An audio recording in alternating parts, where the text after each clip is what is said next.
Allez, salut la commu, aujourd'hui vidéo encore de développement personnel.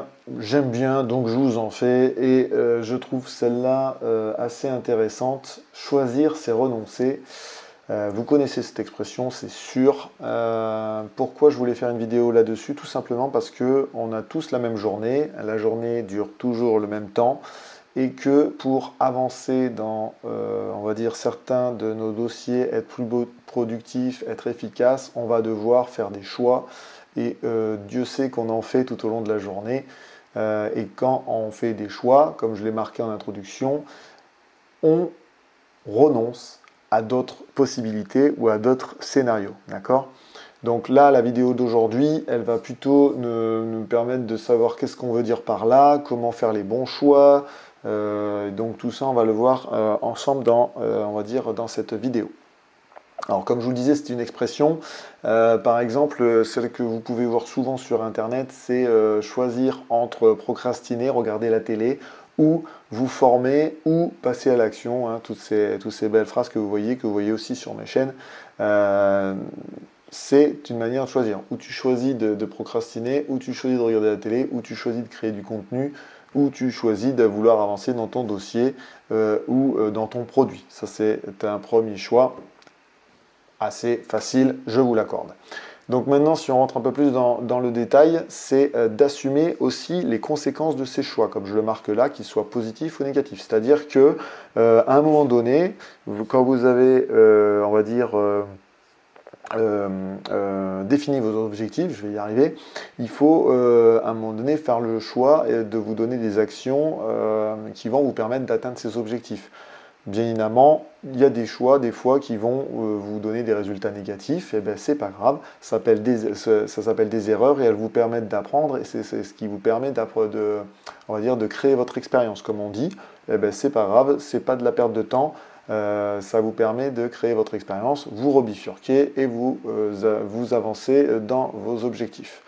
Donc la première chose que j'ai lue dans le livre Petite habitude, grande réussite, hein, vous pouvez le voir, il y a pas mal de vidéos que j'ai tournées suite à la lecture de ce livre parce que je le trouve assez intéressant. Donc je vous remettrai le lien dans la description si vous êtes intéressé à vouloir le lire. Donc dans ce livre, vous pouvez voir les, on va dire, étapes listées comme vous pouvez le voir sur l'écran. D'abord, clarifiez vos valeurs et vos objectifs. Ça, c'est la première chose. C'est comme dans beaucoup de choses. Il faut voir comment dire, ce qui est important pour vous, ce qui va vous rendre heureux, les choses sur lesquelles vous allez pouvoir vous aligner et surtout qui vous passionnent. Par exemple, quand vous créez du contenu, les choses qui vous passionnent, qui vont vous permettre de travailler sur du long terme parce que avec la fatigue, etc., il y a des fois, il faudra quand même faire des choses. Et si vous êtes passionné, si vous êtes aligné et si c'est aligné avec vos valeurs, c'est plus simple, comme on dit, de se lever le matin. Deuxième chose, c'est évaluer les avantages et les inconvénients. Là, pour le coup, pour chaque choix, il va falloir vite fait peser, comme on dit, le pour et le contre. D'accord Et surtout quand on pèse le pour et le contre dans ce moment-là, c'est d'analyser les conséquences que ça peut avoir à court et à long terme. C'est intéressant de faire cet exercice-là.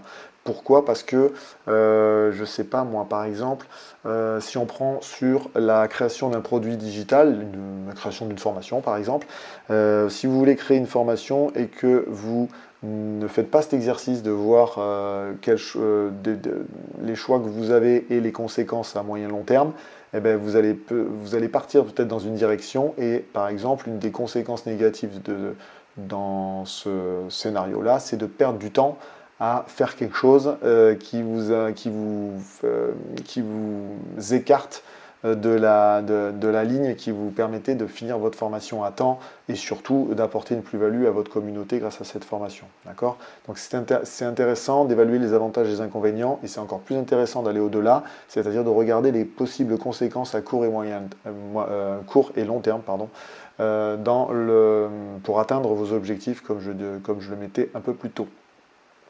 Dans le livre, ils appellent ça le coût d'opportunité, si je ne dis pas de bêtises. Donc c'est toujours se demander si oui, ça vous fera avancer ou non. Et si c'est pas un oui franc, c'est que c'est pas très clair.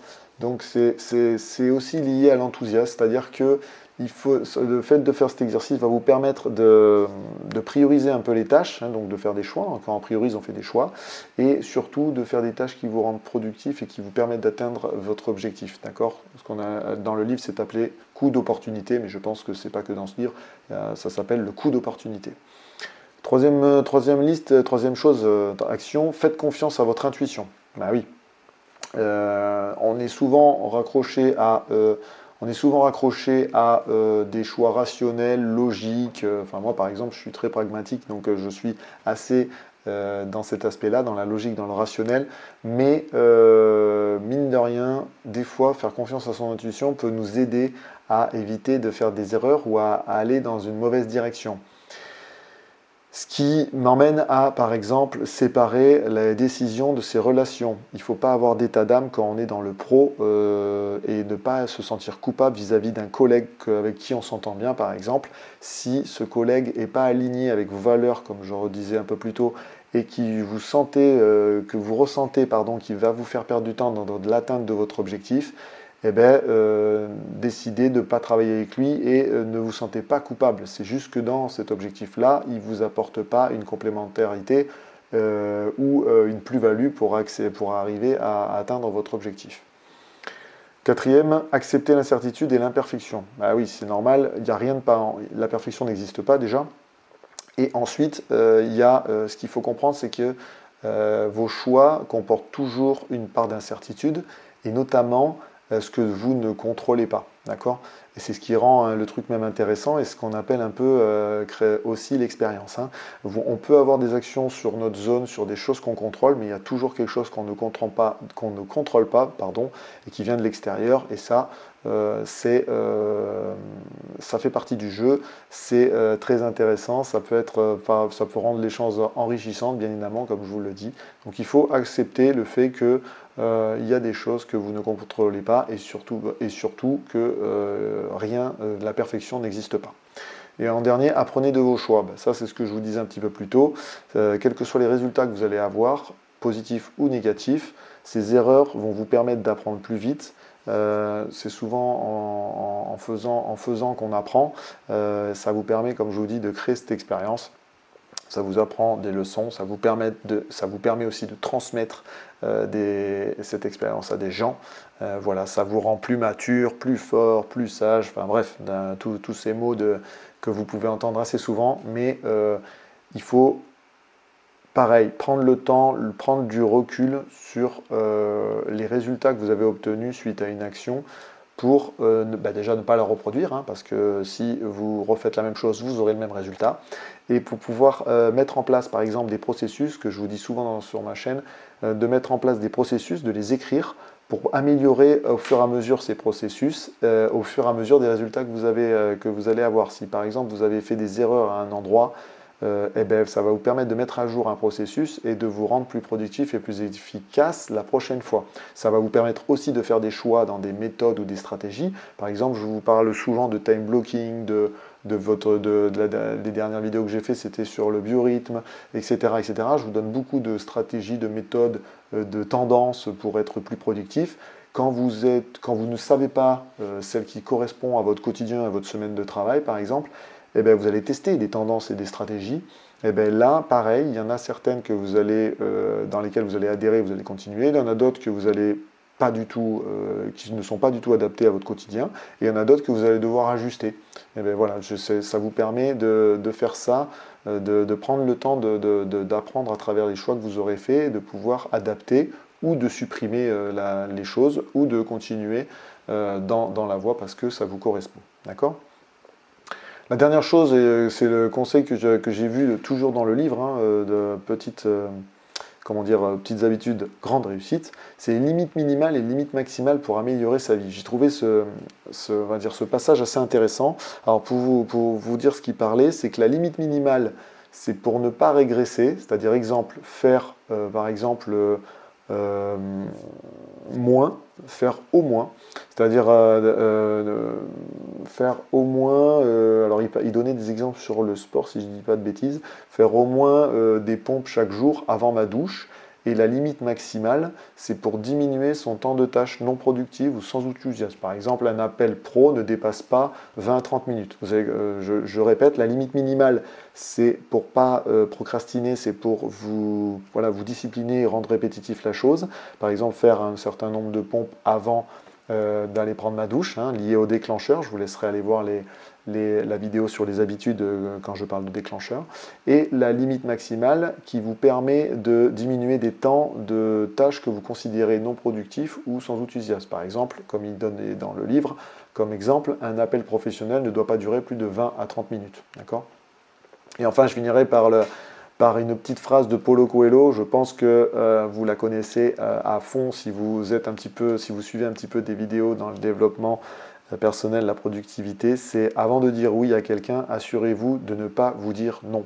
Ça revient à des vidéos que je vous ai faites, c'est-à-dire que la première chose, avant toute chose, dans tout objectif ou toute tâche que vous voulez faire, notamment quand vous êtes dans une société, dans une salarié, pardon, avant de dire oui, assurez-vous de ne pas vous dire non, c'est-à-dire ne vous oubliez pas et si vous travaillez pour quelqu'un, il faut que ça vous donne une plus-value pour vous et que ça vous fasse avancer vers votre objectif. Pourquoi? Parce que, comme je vous l'ai dit dans certaines autres de mes vidéos, à vouloir trop dire oui à son boss ou à ses collègues, vous en perdez du temps pour faire avancer vos dossiers à vous. Vous travaillez pour quelqu'un d'autre, d'accord? Donc il faut être efficace là aussi et prioriser ses choix et les dossiers sur lesquels on veut travailler et les tâches qu'on veut accepter de nos collègues parce que elles nous apportent quelque chose et elles n'entravent pas l'atteinte de nos objectifs personnels. Voilà, c'était la petite vidéo sur choisir ses renoncés lié à une de mes dernières lectures. Le livre Petites habitudes, grande réussite. Le lien, je vous le remettrai dans la description de la vidéo. Je vous remercie de me suivre toujours aussi nombreux. N'hésitez pas à vous abonner, vous liker. Et n'hésitez pas aussi à me dire un petit peu, par exemple, les limites minimales et maximales pour améliorer votre quotidien au travail ou votre vie, hein, parce que ça peut s'adapter dans la vie perso, que vous appliquez, par exemple, pour être toujours plus productif. Sur ce, je vous dis merci.